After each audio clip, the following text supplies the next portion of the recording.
ವಾಹನ ಸವಾರರಿಗೆ ಶಾಕ್ ಕೊಡಲು ಈಗ ಜಿಬಿಎ ಮುಂದಾಗಿದೆ. ಗ್ರೇಟರ್ ಬೆಂಗಳೂರು ಅಥಾರಿಟಿ ಈಗ ವಾಹನ ಸವಾರರಿಗೆ ಶಾಕ್ ಕೊಡಕ್ಕೆ ಪ್ಲಾನ್ ಅನ್ನ ಮಾಡ್ತಾ ಇದೆ. ಹಾಗಾದ್ರೆ ಯಾವ ರೀತಿ ಶಾಕ್ ಕೊಡ್ತಾರೆ ವಾಹನ ಸವಾರರಿಗೆ ಅಂತ ಅಂದ್ರೆ, ಎಲ್ಲಂದ್ರಲ್ಲಿ ನೀವು ವಾಹನ ನಿಲ್ಸಿರ್ತೀರಲ್ಲ, ವರ್ಷಗಟ್ಟಲೆ ರಸ್ತೆ ಬದಿಯಲ್ಲಿ ವಾಹನ ನಿಲ್ಲಿಸ್ಬಿಟ್ಟು ಮನೆಗೆ ಹೋಗಿರ್ತೀರಾ. ಇನ್ನು ಮುಂದೆ ಆ ರೀತಿ ಮಾಡಂಗಿಲ್ಲ, ಹುಷಾರಾಗಿರ್ಬೇಕು. ವಾಹನ ಟೋಯಿಂಗ್ ಮಾಡಿ ಹರಾಜು ಹಾಕೋದಕ್ಕೆ ಸಿದ್ಧತೆ ಮಾಡ್ಕೊಂಡಿದ್ದಾರೆ ಜಿಬಿಎ ಅವರು. ಅನಧಿಕೃತವಾಗಿ ತಿಂಗಳುಗಟ್ಟಲೆ ರಸ್ತೆ ಬದಿ ಪಾರ್ಕಿಂಗ್ ಮಾಡಿರ್ತೀರಾ. ರಸ್ತೆ ಬದಿ ವಾಹನ ನಿಲ್ಲಿಸೋದ್ರಿಂದ ಟ್ರಾಫಿಕ್ ಸಮಸ್ಯೆ ಆಗತ್ತೆ. ಆಗ ಪೊಲೀಸರಿಗೂ ಕೂಡ ಸಮಸ್ಯೆ ಆಗತ್ತೆ, ಸಾರ್ವಜನಿಕರಿಗೂ ಸಮಸ್ಯೆ ಆಗತ್ತೆ. ವಾಹನ ತೆರವಿಗೆ ಸೂಚಿಸಿದ್ರು ಕೂಡ ಮಾಲೀಕರು ರೆಸ್ಪಾನ್ಸ್ ಮಾಡ್ತಾ ಇಲ್ವಂತೆ, ನೆಗ್ಲೆಕ್ಟ್ ಮಾಡ್ತಾ ಇದ್ದಾರಂತೆ. ವೆಹಿಕಲ್ ಹರಾಜಿಗೆ ಈಗ ಪಾಲಿಕೆ ಅಧಿಕಾರಿಗಳು ಮುಂದಾಗಿದ್ದಾರೆ. ಇದು ಒಂದು ರೀತಿ ಒಳ್ಳೇದು ಅಂತಾನೆ ಹೇಳಬಹುದು. ಯಾಕೆ ಅಂತಂದ್ರೆ, ನಾವೀಗ ರಸ್ತೆಯಲ್ಲಿ ಹೋಗುವಾಗ ಗಮನಿಸ್ತಾ ಇರ್ತೀವಿ ಎಷ್ಟರ ಮಟ್ಟಿಗೆ ವಾಹನಗಳು ನಿಲ್ಸಿರ್ತಾರೆ ಅಂತ ಅಂದ್ರೆ, ಅದು ಯಾವಾಗ ನೋಡಿದ್ರು ಕೂಡ ಆ ವಾಹನಗಳು ಅಲ್ಲೇ ನಿಂತಿರುತ್ತೆ. ಅದರಿಂದ ವಾಹನ ಚಲಾಯಿಸುವಂತಹ ವಾಹನ ಸವಾರರಿಗೂ ಕೂಡ ತೊಂದರೆ ಆಗತ್ತೆ. ಸರ್ಕಾರ ಅಪರ ಮುಖ್ಯ ಕಾರ್ಯದರ್ಶಿಗಳ ಜೊತೆಗೆ ಚರ್ಚಿಸಿದಂತೆ ಪ್ರತಿಯೊಂದು ಕಾರ್ಪೊರೇಷನ್ ಟೋಯಿಂಗ್ ವೆಹಿಕಲ್ಸ್ ವ್ಯವಸ್ಥೆ ಮಾಡ್ತಾರೆ. ಟೋಯಿಂಗ್ ವ್ಯವಸ್ಥೆಯಲ್ಲಿ ನಾವು ಸಂಬಂಧಪಟ್ಟ ಟ್ರಾಫಿಕ್ ಅವರಿಗೆ ಫೈನ್ BBMP ಪರವಾಗಿ ಸಹ ಹಾಕ್ಸ್ಲಿಕ್ಕೆ ವ್ಯವಸ್ಥೆ ಮಾಡ್ತೀವಿ. ಒಂದೊಂದು ಕಾರ್ಪೊರೇಷನಲ್ಲಿ ಒಂದು ಜಾಗ ಗುರುತಿಸಿ ಅಲ್ಲಿ ಅಬ್ಯಾಂಡನ್ಡ್ ವೆಹಿಕಲ್ಸ್ ಮತ್ತು ಏನು ಪಾರ್ಕಿಂಗ್ ಇಲ್ಲಿಗಲ್ ಆಗಿ ಪಾರ್ಕಿಂಗ್ ಮಾಡಿದ ವ್ಯವಸ್ಥೆನ ಟೋ ಮಾಡಿ ಇಡ್ಲಿಕ್ಕೆ ವ್ಯವಸ್ಥೆ ಮಾಡ್ತೀವಿ.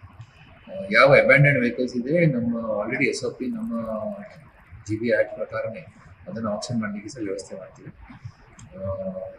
ಹಾಗೆ ಕಟ್ಟುನಿಟ್ಟಾಗಿ ಈ ಪ್ರತಿಯೊಂದು ಕಾರ್ಪೊರೇಷನ್ ಕುರಿತು ಹೆಚ್ಚಿನ ಮಾಹಿತಿ ನೀಡ್ತಾರೆ ನಮ್ಮ ಪ್ರತಿನಿಧಿ ಮಹೇಶ್. Very good morning. ಸದ್ಯಕ್ಕೆ ವಾಹನವನ್ನ ಎಲ್ಲಂದ್ರಲ್ಲಿ ನಿಲ್ಸಂಗಿಲ್ಲ, ಬೇಕಾಬಿಟ್ಟಿಯಾಗಿ ಈಗ ಸದ್ಯಕ್ಕೆ ವಾಹನಗಳನ್ನ ನಿಲ್ಸಿರ್ತಾರೆ.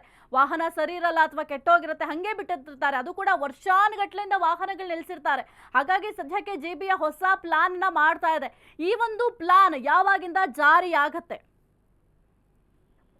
ಎಷ್ಟಾಯ್ತು ಈಗಾಗಲೇ ನೋಡ್ಬೋದು, ಎಲ್ಲೊಂದ್ ಕಡೆ ಜಿಬಿಎ ತನ್ನ ಆದಾಯ ಹೆಚ್ಚು ಮಾಡಿಕೊಳ್ಳೋಕೆ ಒಂದು ಹೊಸ ಪ್ಲಾನ್ಗಳು ರೂಪಿಸ್ತಾ ಇರುತ್ತದೆ. ಪ್ರಮುಖವಾಗಿ ಈಗ ಏನು ಒಂದು ರಸ್ತೆ ಬದಿಗಳಲ್ಲಿ ಏನು ಗುಜರಿ ವಾಹನಗಳು ಅಂದ್ರೆ ಅನುಪಯುಕ್ತ ಗಾಡಿಗಳನ್ನ ಯಾವಾಗ ಕಳೆದ ಒಂದು 3-4 ವರ್ಷಗಳಲ್ಲಿ ನಿಲ್ಸಿರ್ತಾರೆ, ಅವನ್ನ ಯಾರು ಕೂಡ ತೆಗೆಯೋದಿಲ್ಲ. ಆ ಹಿನ್ನೆಲೆಯಲ್ಲಿ ಅದನ್ನ ತೆರವು ಮಾಡಿ ಅದನ್ನ ಹರಾಜು ಹಾಕ್ಬಿಟ್ಟು ಜಿಬಿಎ ಆದಾಯ ಮಾಡ್ಕೊಳ್ಳೋಕೆ ಮುಂದಾಗಿರುವಂತದ್ದು.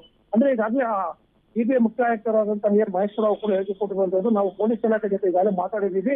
ಈ ರಸ್ತೆಗಳ ಬದಿಗಳಲ್ಲಿ ಎಷ್ಟೆಷ್ಟು ವಾಹನಗಳ ಸೇರಿ ಅವರೆಲ್ಲ ಕೂಡ ಗುರುತು ಮಾಡಿದೀವಿ. ಅವರೆಲ್ಲರೂ ಕೂಡ ಈಗಾಗಲೇ 3-4 ಬಾರಿ ನೋಟಿಸ್ ಕೊಟ್ಟಿದ್ದೀವಿ. ಆದ್ರೂ ಕೂಡ ಅವರ ವಾಹನಗಳ ತೆರವು ಮಾಡ್ತಲ್ಲ. ಅಂದ್ರೆ ಸುಮಾರು 4-5 ವರ್ಷಗಳಿಂದ ಅಲ್ಲೇ ಕೂತಿದೆ ಅಂತ ವಾಹನಗಳು ನಾವು ಏನು ಒಂದು ಸರ್ಕಾರಿ ಒಂದು ಗ್ರೌಂಡ್ ನಲ್ಲಿ ಅದನ್ನೆಲ್ಲ ಶೇಖರಣೆ ಮಾಡಿ ಮತ್ತೊಮ್ಮೆ ಅವ್ರಿಗೆ ನೋಟಿಸ್ ಕೊಟ್ಟು ಅದರಂತರ ಹರಾಜು ಹಾಕ್ಬಿಟ್ಟು ಆದಾಯ ಕ್ರೋಢೀಕರಣ ಮಾಡ್ಕೊಳ್ತಿದ್ದನ್ನು ಕೂಡ ಈಗಾಗಲೇ ನೋಟಿಸ್ ಮಾಡಿ ತಿಳಿಸಿರುವಂತ ಸಾಹಿತ್ಯ. ಓಕೆ, ಥ್ಯಾಂಕ್ ಯು ಮಹೇಶ್ ನಿಮ್ಮೆಲ್ಲ ಮಾಹಿತಿಗಾಗಿ. ವಾಹನ ಟೋಯಿಂಗ್ ಮಾಡ್ಕೊಂಡು ಹೋಗಿ ಹರಾಜು ಹಾಕ್ತಾರೆ. ಹಾಗಾಗಿ ಇನ್ನು ಮುಂದೆ ಏನಾದರೂ ಆ ರೀತಿಯ ವಾಹನಗಳನ್ನ ನೀವು ನಿಲ್ಲಿಸಿದ್ರೆ, ಆ ಒಂದು ವಾಹನವನ್ನ ನೀವು ತಗೊಂಡು ಹೋದ್ರೆ ನಿಮಗೆ ಒಳ್ಳೇದು. ಯಾಕೆಂದ್ರೆ ನಿಮ್ಮ ವಾಹನ ಅದನ್ನ ಈಗ ಅವ್ರು ಹರಾಜು ಹಾಕ್ತಾರೆ ಅಂತ ಇಲ್ಲಿ ನಾವು ಹೋಗಿ ಜಿಬಿಎ ಅವ್ರನ್ನ ಪ್ರಶ್ನೆ ಮಾಡ್ಲಿಕ್ಕೆ ಸಾಧ್ಯ ಇಲ್ಲ. ವರ್ಷಾನುಗಟ್ಟಲೆಯಿಂದ ವಾಹನಗಳು ಅಲ್ಲೇ ನಿಲ್ಸಿದ್ರೆ ಬೇರೆಯವ್ರಿಗೂ ಕೂಡ ತೊಂದರೆ ಆಗುತ್ತೆ, ಟ್ರಾಫಿಕ್ ಜಾಮ್ ಆಗುತ್ತೆ. ಹಾಗಾಗಿ ಆ ಒಂದು ವಾಹನ ನೀವೇ ತಗೊಂಡೋದ್ರೆ ನಿಮಗೆ ಒಳ್ಳೇದು. ಅದನ್ನ ಬಿಟ್ಟು ಅಲ್ಲೇ ನಿಲ್ಸಿದ್ರೆ ಈಗ ಹೊಸ ಪ್ಲಾನ್ ಮಾಡ್ಕೊಂಡಿದ್ದಾರೆ. ಆ ಒಂದು ವಾಹನವನ್ನ ತೆಗೆದುಕೊಂಡು ಹೋಗ್ತಾರೆ, ಹರಾಜು ಹಾಕ್ತಾರೆ. ಹಾಗಾಗಿ ಈಗಲಾದ್ರೂ ವಾಹನ ಸವಾರರು ಎಚ್ಚೆತ್ಕೊಂಡು ನೀವು ನಿಲ್ಸಿರುವಂತಹ ವಾಹನಗಳನ್ನ ತೆಗೆದುಕೊಂಡು ಹೋಗ್ಬೇಕಾಗತ್ತೆ.